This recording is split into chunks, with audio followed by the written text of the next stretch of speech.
생각하며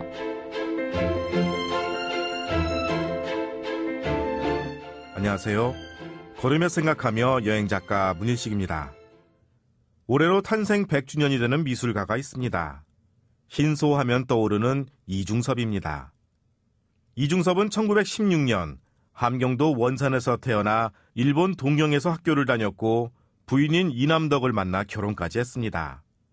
하지만 한국 전쟁의 소용돌이 속에서 정착하지 못하고 고향에서 월남해 전국을 전전하는 비참한 생활을 해야 했습니다. 서울과 부산, 제주, 통영, 대구 등 그가 거쳐간 곳만도 꽤 많습니다. 한국전쟁 때 유엔 수송선을 타고 도착한 곳은 부산이었습니다. 하지만 이마저도 잠시, 이듬해에는 제주 서귀포로 옮기게 됩니다. 제주에서의 생활은 가족과의 이별도 있었습니다.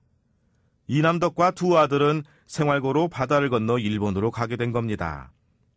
제주에서 1년의 시간이 지나고 부산으로 돌아왔고 범일동의 판잣집에서 기거하게 됩니다.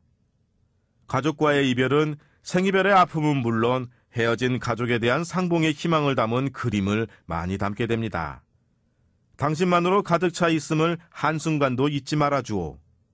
이 세상에 남덕과 중섭만큼 훌륭하고 참되고 아름다운 부부는 없습니다. 아내에게 보낸 편지에는 가족에 대한 애절함이 가득합니다. 아마도 이중섭은 그림으로 얻은 수입으로 가족을 만날 일만 생각한 것 같습니다. 하지만 일본으로 건너가 가족을 만난 것은 헤어지고 나서 딱 한 차례뿐이었습니다.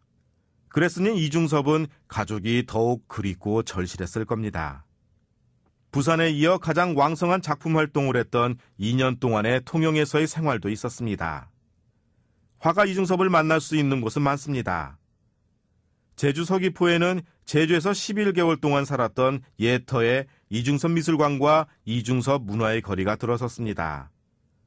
또한 대구에는 그가 잠시 머물렀던 경복여관과 또한 향촌문화관에는 이중섭이 주로 그림을 그렸던 은지화 체험도 해볼 수 있습니다. 올해 이중섭 탄생 100주년을 맞이해 다양한 전시도 열린다고 합니다.